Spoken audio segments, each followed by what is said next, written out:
Hey, everybody, it is Trags, and this week on episode 4 of JungleRoar, a Cincy football podcast, we'll talk about those making the biggest impressions in training camp and the latest on our impressions of the one and only Joe Burrow as the Bengals prepare this week for their preseason opener down in Tampa Bay against the defending Super Bowl champions, the Tampa Bay Buccaneers. Today, I welcome James Rapien of SI Now, covering all things Bengals. You can follow him at allbengals.com.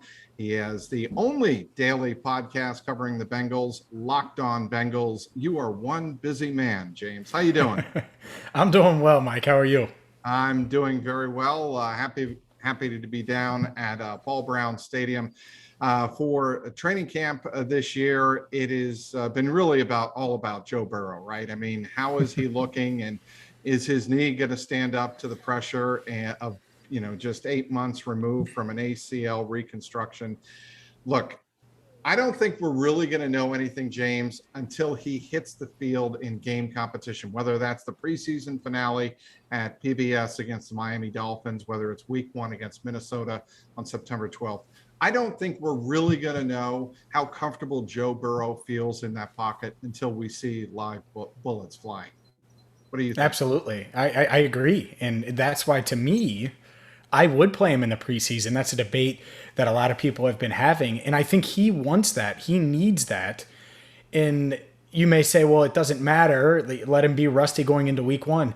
I don't want him to be rusty or feel uncomfortable at all going into that debut game, because that defense for the Vikings and Mike Zimmer and Patrick Peterson and all those guys over there, Danielle Hunter, right? They're going to want to get after him. And I want him to feel completely comfortable. And so, yeah, it's all about Joe Burrow. You can scheme up something where he's, not in danger, but he's taking a couple snaps. He's got live reps in the preseason. But yeah, I would play him. And maybe it's not until week 3 of the preseason with 2 weeks out from that opener. But yeah, I would consider doing that for 3, 6, maybe 7 snaps, something like that, or a drive max if things go well, and see how it lands. But I agree with you. I think they got to find a way to get him completely comfortable, and he's not all the way there yet. So, full disclosure, had Dan Hort on a couple of weeks ago, and we were talking about how it would be very unlikely that the Bengals management would want to take any risk in the preseason of playing Joe Burrow. My attitude in that regard, based on what you just said, based on what I've seen in 2 weeks of training camp down at PBS, has changed. I definitely think that he needs 1 to 2 series tops. That's it. Just get some live bullets flying around him, like we said. It's more, to me, James Rapien, about Joe Burrow's mental outlook and his mental comfort playing the game than it is his physical ability. We all know he can read the field. I asked him about that, as you know, on Saturday. I asked him about his ability to read the field. That hasn't changed. His arm strength has improved. It's not just stayed the same, it's improved. To me, this is about, does he really feel confident, not only stepping back in the pocket, but with the offensive line being restructured the way it is? Who knows what it's going to look like, and we'll get to that in a moment. But it is about his mental outlook going into the season. That's why it's important to have him play at least 1 game, play a couple of reps, maybe against Miami, and then let him go into that Minnesota game. Because for what rankings are worth, you can put any value on it you want.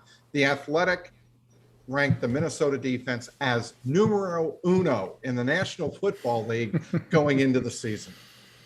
Wow, yeah, and so that's a good point. And Bengals fans know what Mike Zimmer brings to the table. And after last year in Minnesota, where the defense wasn't up to par as what they're used to and up to that standard, they're going to be hungry. And I agree with you. It's the mental side. I think physically it's there. I think the knee is fine. We talked about that in camp together. We've talked about that. And it's, how can you get him to a point where he's not worried or thinking and can just react and can just play his game? And if that means playing him in the preseason, look, I get not wanting to risk it, right? Starting Saturday, which would be such a quick turnaround if he played against Tampa Bay. But at some point, he's going to have to play anyway. So is there really a big difference from September 12th or August 28th if he's been fully cleared, and he'll have been fully cleared for a month on August 28th? If he goes out there and plays, I get it, you don't want him to get hurt, But I don't think physically anything's going to change from August 28th to September 12th. It's the mental side, like you mentioned, and mentally, I think he's going to need at least a couple snaps, take a hit, like he said. Even though everyone's flinching, including me, about the idea of him taking a hit in a meaningless preseason game, so he can be ready for Week 1. But truth be told, look, if he's going to be taking hits anyway once the season begins and he doesn't feel comfortable, what's the difference? I mean, if you're playing him in a regular season game number 1 and he's that worried about his knee, then he's eventually going to expose himself in one of the early regular season games as it is. You might as well get him prepared in the preseason, at least one game. And I think now I've talked myself into being convinced that he's going to play in that preseason finale at Paul Brown Stadium. Familiar environment, fans will be there. I think it'll be a pretty well attended preseason game because it's the only one at Paul Brown this year, of course. I'm convinced he'll play. Look, on Saturday, he went, I think it was 9 of 10 for 71 yards. And on one drive, he looked good, right? When he drove down the field. You and me were both on the sideline. And after that first series, it did not look great. It did not look good at all. They were 3rd and long. He couldn't convert. There was, the inability to catch a ball, I think, down on the sideline. But in that second drive, it was more the Joe Burrow we've come to know. There was a great pass on 4th down that he completed, I believe, to T. Higgins down to about the 6-yard line. What were your impressions of that? All things considered, a scrimmage on Saturday. I think it was a step in the right direction in the fact that Joe talked before practice and admitted that he was still working through some things. He was very honest with us and then went out there and performed that way. I think it was a good step, a big step in the right direction, because that's the best we've seen him look during any kind of team stuff, really, but certainly 11-on-11s all training camp. And if he does that, that's the thing here. I think it's a sliding scale because I came into training camp saying no to preseason. No, why would you risk it? And then I saw him and he admits, mentally. So now I flipped it. I think he does need some preseason reps. But if he has multiple 11-on-11 periods and not just drives, because you're right, they had 3 drives with the first team and only 1 resulted in points. Only 1 was successful.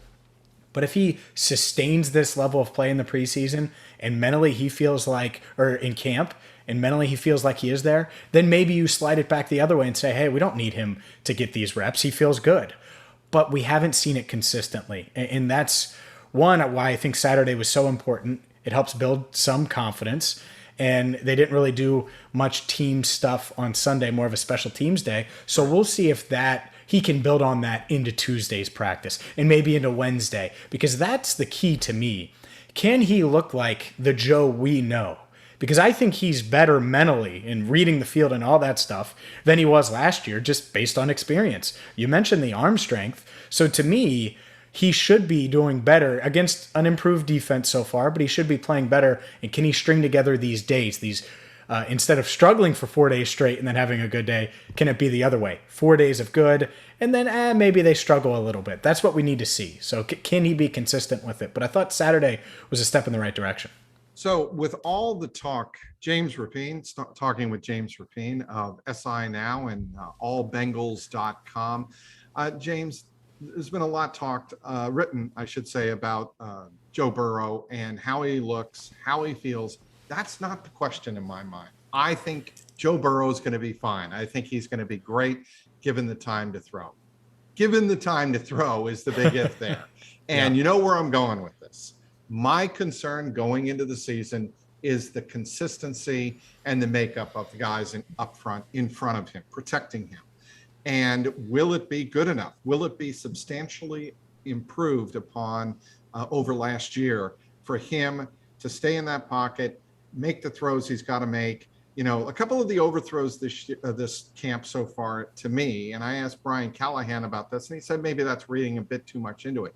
But when you release the ball and make overthrows and you release it too early, that's to me a sign of he's got to get rid of the ball before the pressure comes. A more comfortable quarterback, comfortable with his offensive line, holds on to the ball sometimes till the very last second and then releases the ball when he wants to. And I'm just not convinced right now that Burrow has the confidence up front that he needs to have. I don't know how you could. I don't know of anyone that's really confident in this offensive line. And why would you be? And that's the part that really bothers me, because I liked a lot of the moves the Bengals made this offseason. And I understood taking Jamar Chase. This I did too. Just amazing weapon. But you didn't do enough in free agency to shore up one of the worst offensive lines that we've seen in the NFL over the past 5 years. 5 losing seasons, by the way, for the Bengals.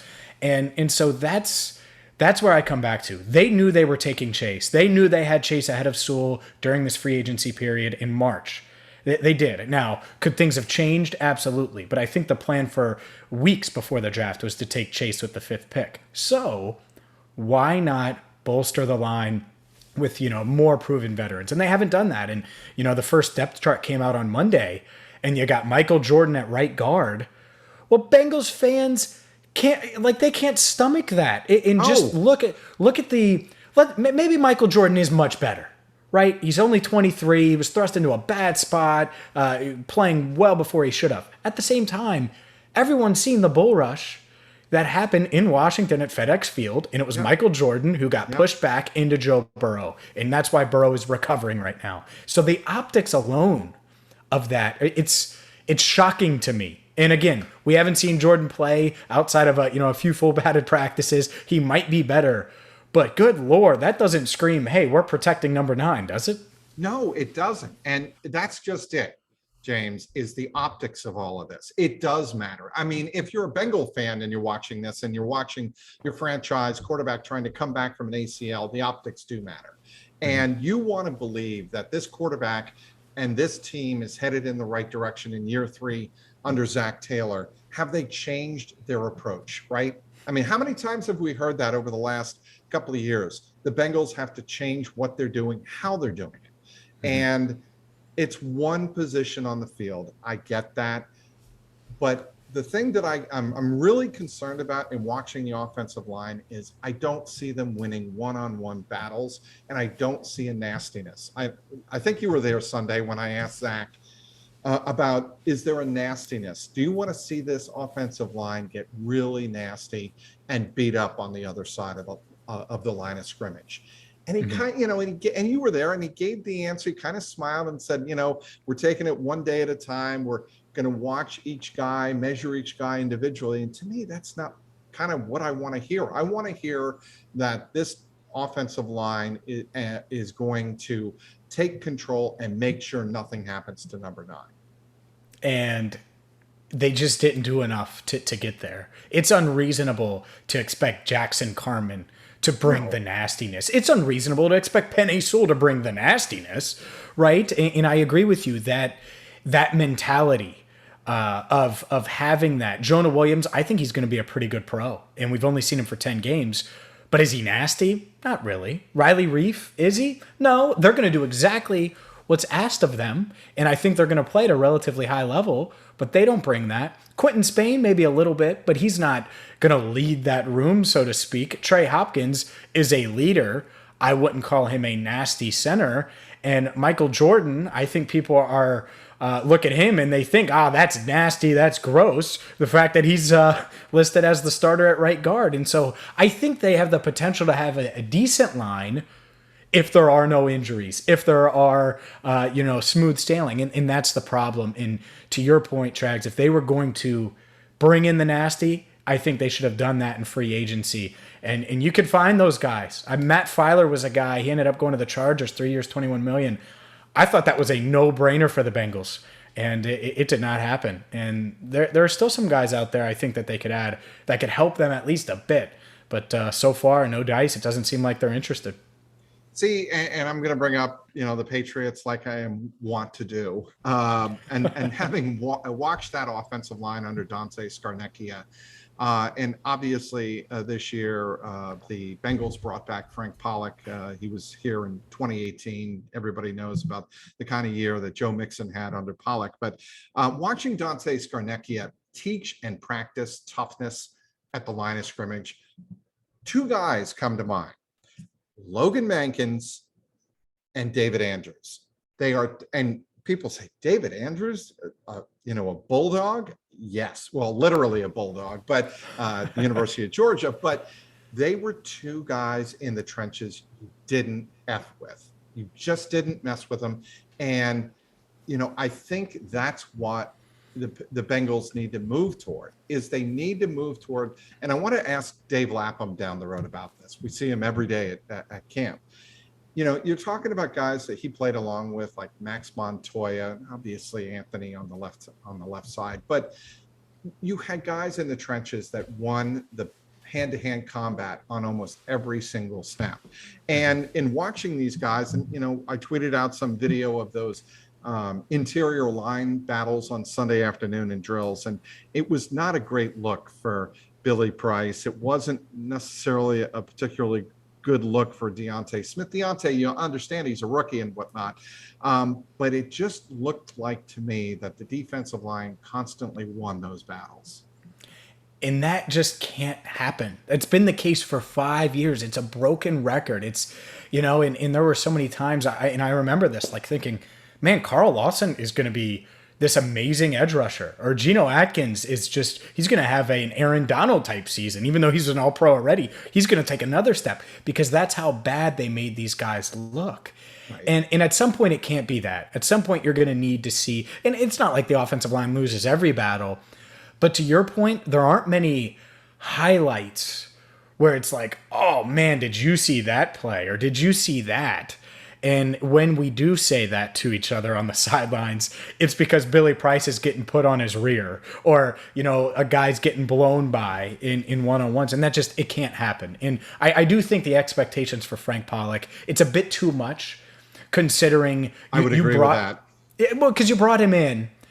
And I was on board with taking Chase, but you said, we're not going to take the best offensive lineman in the draft. We're going to pass on him. We're also not going to sign the best offensive lineman or second best offensive lineman in free agency. We're going to get this former first rounder in Riley Reif, who's kind of, I wouldn't even say a journeyman, but he's a veteran.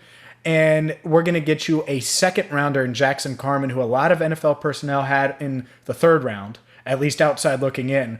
And we want you to turn this line around. That's why Michael Jordan's now listed as a starter on the depth chart, right? It's a lot to ask of a position coach. So we've heard a lot about the wide zone, right? And how that's going to transform what the Bengals are doing. To me, the way I read that, based on what we have just spent the last 5 to 7 minutes talking about and vamping about, is that they know they can't win the battles in the trenches. They know they can't win hand-to-hand combat in tight spaces. What they're going to try to do is stretch the line of scrimmage, stretch the line for Joe Mixon. They know he's got burst. They know that if they get him in space on the perimeter of the defense, they think that they can give him just enough daylight to get through to the second level. And if they do that, they're in business. Your thoughts? Yeah, look, that's the other part of this offensive line in general, is they have not maximized Joe Mixon. And a lot of it has to do with the trench play. And Mixon, if you sat him down and gave him truth serum, he'd say, I have not been utilized to my right. Or maximized, to what I could bring. He thinks he's better than Alvin Kamara and Dalvin Cook and all these guys in the same draft class as him, Christian McCaffrey, guys that have put up bigger numbers on better teams. He's frustrated because he's like, oh, look, I can show that. And when he tells us in his first press conference since injuring his foot in Indianapolis, when he says, I'm going to show you guys what I can do this year because I think I've got big things ahead of me, that's him begging to get the ball 25 to 30 touches a game. Yeah. And to me, that is obviously through the air as much as it is with that wide zone scheme, but he did run well. And here's the crazy part is everyone goes back to 2018, and it's like, oh, he led the AFC in rushing. Well, he didn't even top the 1,200 yard mark. And I'm not being mean to Joe, but like, that's just a down year for running backs in the AFC because 1,200 yards should be a given if you're leading a conference in rushing. Wasn't that the year that Rapien sat out, I believe? I believe you're right, too, in 2018. I think that might have been the case. And I don't really care if he tops 1,200 yards. Right. He might, if he has 1,100 and 500 receiving, then that's probably about right and where you want him. but it does. They need to get Mixon going, especially early when you, one, have some winnable games, at least on paper, and you got to get momentum rolling in the right direction. And you don't know how Joe's going to play early on. You don't know about this offensive line from a pass blocking standpoint. Throw them a bone, and hopefully they are nasty enough to have success in this run game. But yeah, I think the key, can Joe Mixon be the Joe Mixon that they said, 4 years, $48 million, you're worth it?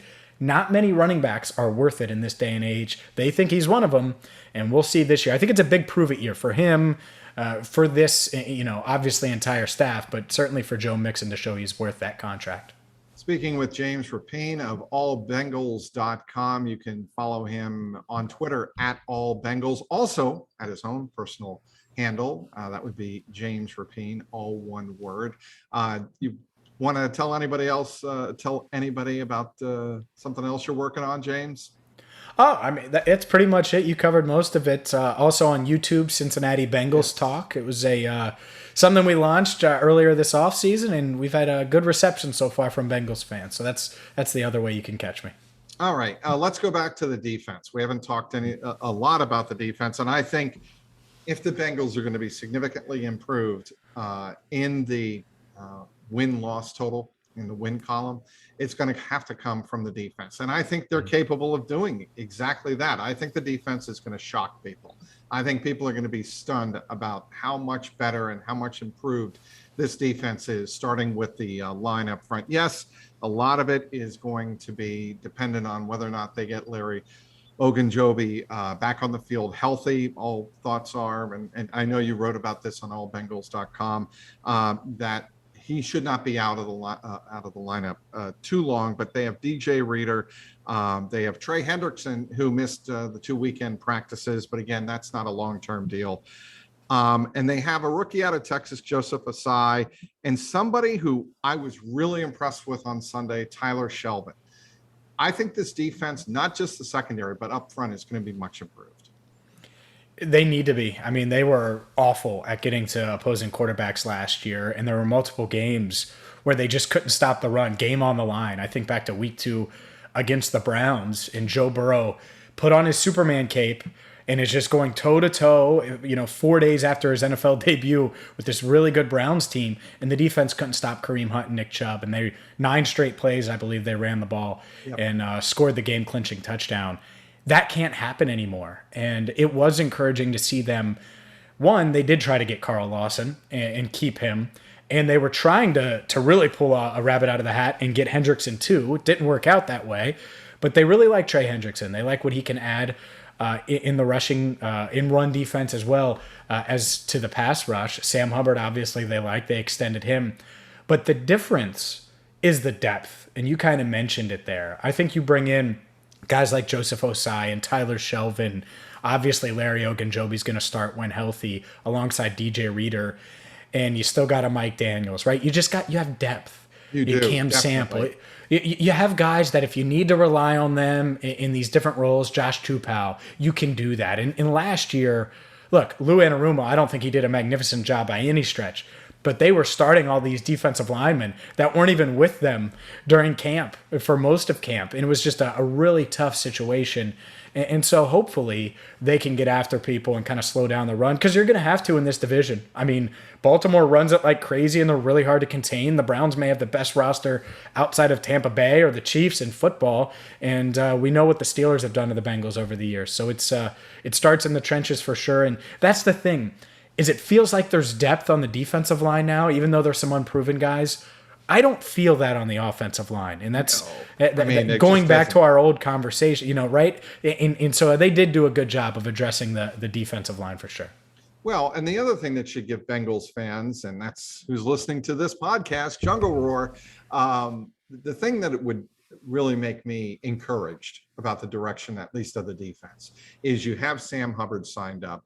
You see the free agent acquisitions that have been made, and you have probably the best free safety in football, who I think is going to get signed, if not before. I think he'll be signed before opening day. I'm going to go out on a limb. I'm going to say that Katie Blackburn will get that deal done with Jesse Bates before the game against Minnesota, and you'll have two centerpieces of that defense in place long term. And I think that gives Bengals fans hope that this defense is going to be competitive in the division and do the kind of things they need to do defensively to win games. Yeah, I think I agree with you. I think Bates is it's been crazy to see him develop and where he was when he was drafted and talking to him the day after out of Wake Forest, because I don't think a lot of people knew who Jesse Bates was. No. And there were some Wake other Forest? safeties. Yeah, and there were some other safeties. Reed, I know in that draft class that was getting a lot of run, and we were writing about different safeties because we knew the Bengals wanted one. And they take this kid in Jesse Bates, and he's just exceeded all expectations. And really is I think left a couple plays on the field last year, which he'll tell you. I think he could have a huge season. And when you look at this secondary as a whole in camp, I've been really impressed with how quick they've gelled. You have three corners who haven't played it down for you. Trey Waynes missed off last year, Chidobe Awuzie, Mike Hilton. And you combine that with a guy like Jesse Bates who can cover so much ground. Man, I think you have a really good shot here of, like you said, kind of surprising some people and being better, especially if that pass rush is improved, because the secondary certainly fits better. I don't know if they're more talented. I think William Jackson III is extremely talented. I don't know if it fit as well as most people would have liked, and I think that it's a better fit right now, at least early on. That's how it looks. So I would say with Mike Zimmer and certainly with Paul Guenther, right? You saw a lot of blitzing and you saw a lot of slot blitzing. You saw zone blitzes, obviously made famous by Dick LeBeau. I think you're going to see a defense that may not be all in on blitzing that much, but I think you're going to see a move back toward that direction at least a little bit. And I think that's going to make Bengal fans a lot happier about Lou Anarumo being more aggressive and trying to dictate the terms on defense. I think you have to, because at the end of the day, they have to find a way to generate a lot more pressure. Not a little bit with their 17 sacks last year, a lot more. It needs to be drastically improved. And that's why you got Mike Hilton. You didn't bring in Mike Hilton. Absolutely. Yeah, you didn't bring him in because he's the best slot cover corner. It's because he's the best blitzer at the cornerback position, arguably in the NFL, and he's going to make plays. And that's why you get Von Bell. Again, he's not a great cover player, but he can make plays for you. And Akeem Davis-Gaither, maybe you see him off the edge a little bit. And Joseph Osai, obviously, is someone that I think they're going to use a decent amount in pass rush situations. So absolutely, they're going to have to blitz more. He's going to have to be more aggressive. And if I'm this coaching staff, just in general, you're on the hot seat. So go for it. What do you have to lose? Right. Exactly. And the other thing is, when you blitz, and if you do it intelligently, and you have coverage, and I asked this, I think it was of Anarumo early on in camp. When you blitz, you have to know you trust the guys behind you when you blitz. Mm-hmm. I actually asked Hilton this. It was Hilton, not Lou Anarumo. And he's like, we have the confidence that we're going to be able to communicate when we go on a blitz that we'll have coverage behind, that we're not leaving a gaping hole. And my long-winded point is here that when you blitz a lot, you're trying to generate points defensively. And again, if you generate points defensively, you take the pressure off the Bengals offense and you allow, I think, the offense to hold the ball more, run the ball more, take more time off the clock. I know Zach Taylor wants to throw the ball all over the yard. I get that. But I want to see the Bengals play more complementary football where they're able to run clock, get a lead early in games, build on the lead, play in that 10 to 14 point lead area if you play fundamentally sound in the first half, like they did against the Steelers, like they did against the Titans. That should be the blueprint for the Bengals in 2021. I like it. I don't think anyone's going to argue that either, because part of why Burrow took so many hits last year was because you asked that bad offensive line to block and to drop back and drop back and drop back and drop back. And so you're right, staying on schedule, not getting behind early and being able to execute that. And that's the thing with his defense, and something that Lou Anarumo's talked about time and time and time again. I think it's why a guy like William Jackson III was not in the doghouse, but certainly not a guy that they were going out of their way to pay $13-14 million a year for. Consistency. He preaches, I just want to know what the hell I'm getting from you each day. And that's why Darius Phillips, for all of his great plays, that's why he's not listed as a starter right now, because he has some boneheaded plays and he's inconsistent. And if this secondary can be consistent, this pass rush and defense as a whole can be consistent, then you're right. You can play that complementary football. And that doesn't mean you're not going to get into shootouts. Of course you are. There's going to be times in today's NFL that happens, but it shouldn't happen every week, right? And I think going into this year, there's so much pressure on the offense to get to that 30-point mark or 28-point mark. And if you could just say, hey, Joe, get us to 24 points. Right. And That's Zach, a good number. get us to 24 points. And we're going to be in the game. You don't have to top 30 every week. It just takes pressure off of Zach, who's going to feel a lot of pressure, and the rest of this offense. I would agree. And I'd be curious to see how Joe Burrow would take that news. If you sat him down and gave, like you said with Mixon, give Joe Burrow truth serum and say, Joe, do you want to play a ball control type of offense, or do you want to throw it all over the yard? I think part of him wants to throw it all over the yard. I've got this Ferrari. I want to take it out on the racetrack, but you don't have to, go on the racetrack every single Sunday. Maybe some days you just spend the day in the shop and just come away with a workmanlike victory. That, if I'm Zach Taylor, and Brian Callahan to a lesser degree, but if I'm Zach Taylor, that's what I'm telling Joe Burrow. And that's what a lot of these quarterbacks did earlier in their career. You obviously, if we go way back, the Patriots and Brady, that's exactly what they were, right? It was defense and run game. Point. That's a great point, James. Russell Wilson in Seattle, right? I mean, so I'm not talking about, Andy Daltons of the world. I'm talking about legitimate Hall of Fame quarterbacks that early in their career, they weren't asked to do everything. And I think if you gave Burrow a truth serum, he's like, look, I want to win. I think that's what it will come down to. Now, he might want to throw it 40 times a game, but if it's 30 times or 32 times. Or 65. Or yeah, which, again, ridiculous, right? I think he's going to take whatever ends in a W and be happy with that. And I think that should be the blueprint for this team. Now, can it work that way? Will it work that way? I don't know, because if you get down in games, you're going to have a coach who at right now is 625-1, and if that second number gets bigger and bigger and bigger, he's going to be coaching for his job, and that seat's going to get hotter and hotter, and he's going to drop back or do whatever he can to keep it. Well, we've touched on a lot of things here, James, and I really appreciate your time. I know you are one busy man covering the Cincinnati Bengals for allbengals.com, sinow.com. You have Locked On Bengals, the only daily podcast covering your stripes. I really appreciate the time. It's been really a thrill. And this, of course, being my first year on the beat, I'm looking forward to covering this team, getting to know everybody, and seeing if this Bengal team can turn a corner. Because I think it's capable of doing that, James, but they're going to have to play complementary football. They cannot come out and try to light the world on fire.